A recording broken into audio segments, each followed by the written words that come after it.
Okay, first on say all praises, glory, and honor to Yahweh, Bashim El Shah, Bashim Gakadash. Give the honor to others, apostles, and teachers, great ministers, probably in the shoot down, say Shalom to the hopeful elect of Israel. And I'm going to center this on this little article that you see here, or the topic of it. I'm going to skim through it, but it says credible threat from Iran. Proxies force Trump to switch planes mid-trip. And apparently, Iran's been threatening Trump directly, not only America but Trump directly. And they had already, swore vengeance against America for bombing their general, and they also bombed their leader, which was, like a religious figure, But I'm gonna skim through this really quickly because threats, have escalated from indirect to direct threats, and even to your leader, the leader of the free world. And that shows that America's losing its power because 20, 30, 40, 50 years ago, threatening America in the way that Iran's doing it was fucking unheard of. Especially after they dropped those bombs that made fire rain from heaven on Hiroshima and Nagasaki. This is U.S. President Donald Trump switched New Qatari donated Boeing 747-8 to the older Air Force One before departing Turkey earlier this month, according to reports. The move came after U.S. officials identified what they described as a credible threat from Iranian proxy forces targeting the president. Right? And for a long time, and a lot of Edomites now are upset that America's going down the drain and that they're now paying for their sins. But I'm going to get this really quickly. NLT, as well as the KJV. Because Esau, a lot of white people are playing the victim act like they didn't do anything wrong. But when you take a look at how America got here and all of the pain, the bloodshed, because no country just magically pops up, right? You have to take someone's land, probably put those niggas into fucking slavery, likely put them into slavery and have them work for you and build. You have to acquire resources. You have to acquire, various deals from other nations. A lot goes into the development of a nation and a country, and especially a country as powerful as America. So a lot of bloodshed, a lot of normally you would have, which it shouldn't have to have, but you'd have a lot of dirty deals, a lot of backdoor fucking deal, a lot of shit going on in the shadows. The shadow governments, as you would call it. Right? Now, obviously, that's not how things are supposed to be done, but that's how, the heathen have done it. But Esau, he's the king of doing this shit. But he's made deals with nations and broke those deals. He's done, and like one of the things that he's known for is breaking fucking agreements and deals, turning on his allies. Someone who's done right by you, Esau fucking turned on him. Try, the northern tribes, Gadites being an example, when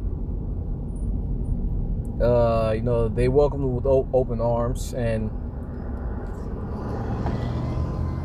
Esau came over here with fucking smallpox blankets. Another one of the things they did was you had the Indian Removal Act, which was, obviously everybody knows about that, but I think it was Andrew Jackson, the Indian killer, drafted that thing, where he gave himself carte blanche to just take the land of our people, along with along with buying out some of our people and having those jakes speak as representatives of the wider so-called Native American community. And they say, because this guy made this deal with us to acquire this land, we give them some money and we take this land. You all now have to move, even though the rest of them may not have agreed with it or even known about it. You now have to evacuate this land because this guy who we took as your representative made this deal with us, knowing full well that how fucked up and evil and vile that shit is, but he did it anyway. This is Jeremiah 31:1. I'm going to read it in KJV and NLT. Well, I think it's Jeremiah. What's Isaiah?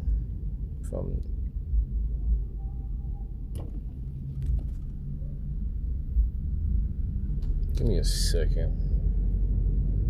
I was just looking at it. Isaiah 33. All right, yeah. Isaiah 33:1.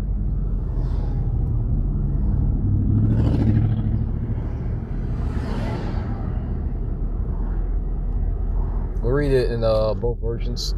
What sorrow awaits you, Assyrians, who have destroyed others, but have never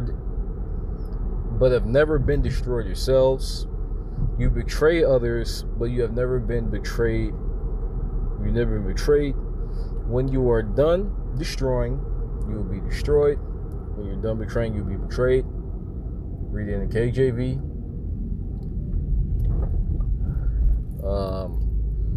Woe to thee that spoilest, and thou wast not spoiled, and dealest treacherously when they dealt not treacherously with thee.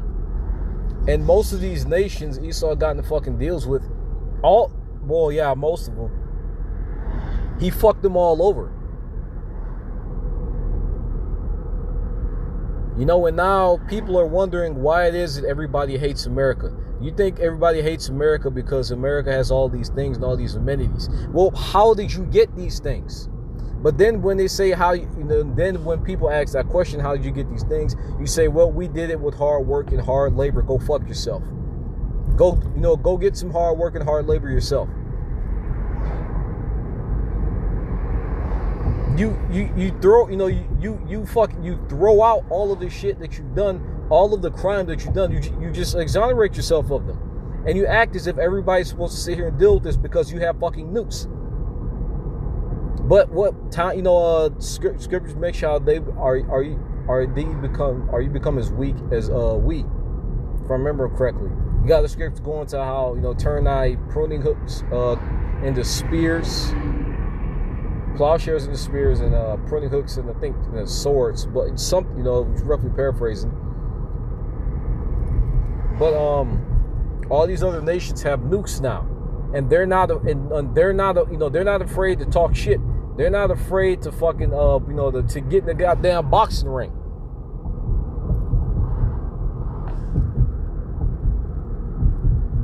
And I find it interesting how America used Ukraine to wage, as a proxy to wage war against Russia.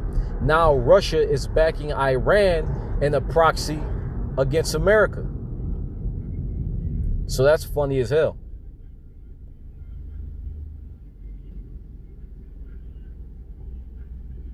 But you've had plenty of these heathen nations that have dealt, like for example, Venezuela, right? So I remember correctly, at one point Venezuela was like an ally. Was like a really close ally with America, and their economy wasn't always shit either.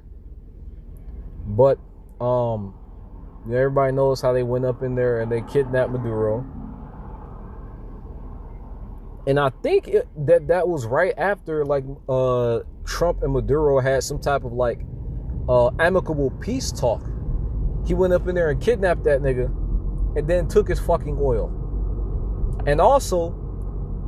They've been Trump has been talking about how Iran, they were going to get close to a deal, which proves that everybody wants the war to be over. And Trump saying that they've been close to a deal for months. What was it? I don't think it's been a year yet, but for months.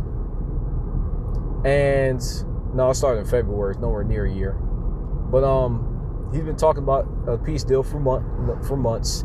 And every time they said that they're getting close to it, some crazy shit happened that cut the shit off, whether it's through him sending goddamn nuclear planes over there, or him stealing oil from the Strait of Hormuz, or fucking Israel bombing them niggas behind their fucking back.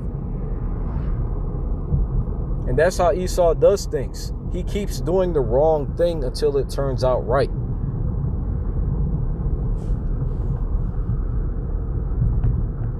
And in his eyes, might makes right. So whoever wins is right. But there's a God in that, because like he was only given this for a short period of time. You know, he's not going to be able to do this shit forever. And I find it crazy. Zechariah 11.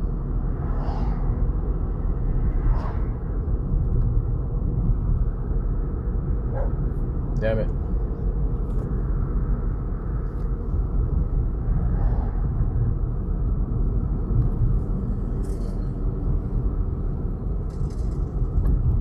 Zechariah 11:5.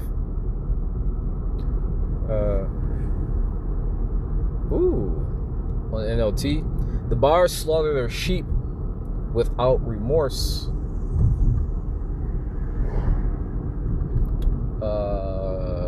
The sellers say, "Praise the Lord, now I'm rich." Even the shepherds have no compassion for them, and our own people will side with this nigga. You know, even at the trade-off and the expense of those, you know, of the Jakes and the Israelites who follow these niggas. Whether it's niggas who know that they're Israelites, or niggas who, because like everybody knows, right? Whether it's guys who present themselves as Israelites but sell out, or whether it's some type of church pastor that talks about how you need to donate fucking $1,000 plus $1,000 to him. Or whether it's some, you know, goofy ass entertaining bald nigga with a fucking you know, with a weird voice calling on Jesus all goddamn day.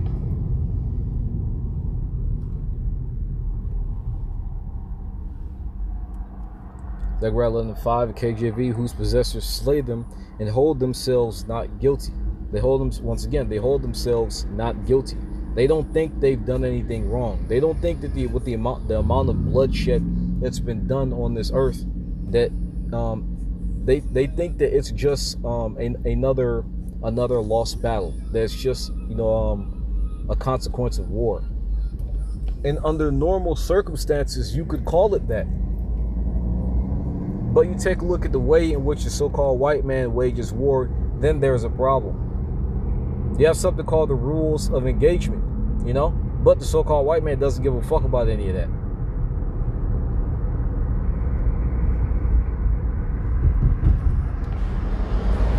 You know, poisoning, where the fuck do I start? Poisoning your enemies, poisoning their wells. Sometimes quite fucking literally poisoning their fucking wells.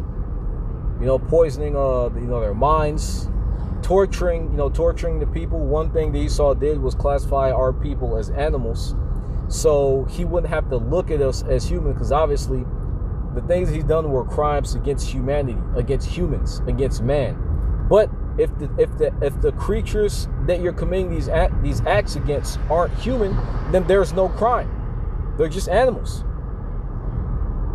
Which is why you have the whole 3/5 of a person thing, because our people weren't looked at as human.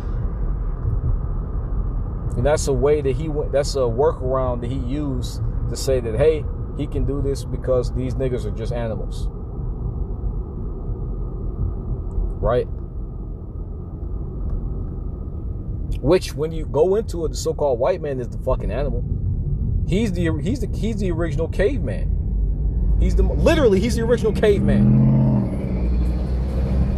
The nigga was driven into the cult, like you. What's that book? I think it's the 13th Tribe, when it goes into detail about how the Khazars, the Edomites, operated.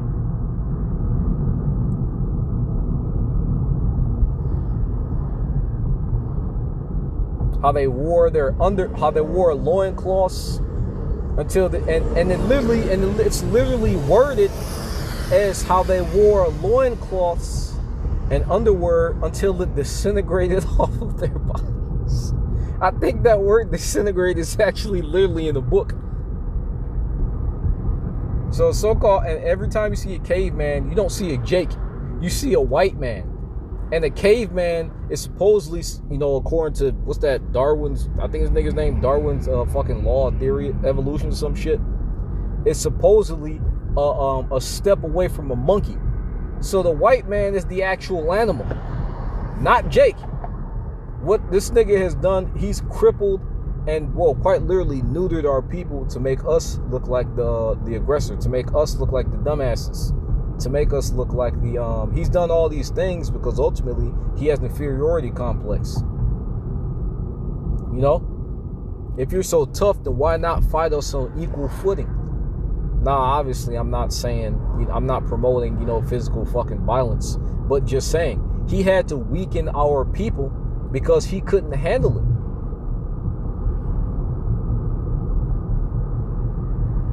But and now all of the chickens are coming home to roost. You know, now you have no choice but to deal with the consequences of your actions, of your people's actions.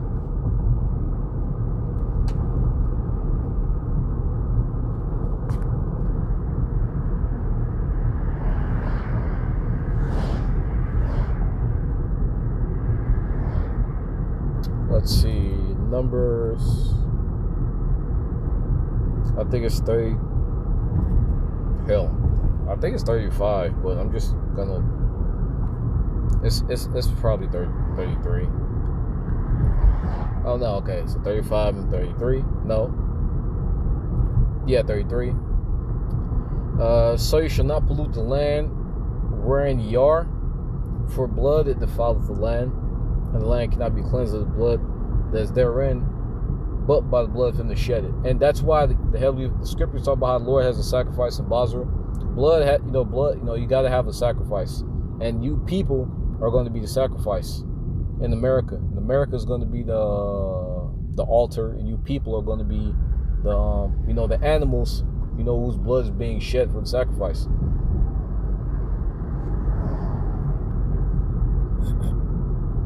Because somebody has to pay for these crimes. And to be quite frank, we take a look at Esau's balance sheets and financial statements.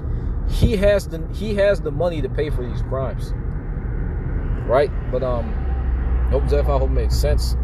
Say all praises, Lord, and honor how by Shema Shabbat Shikak Dash, the monster as far as teach great message like truth. Shalom to Israel, instruction about great America.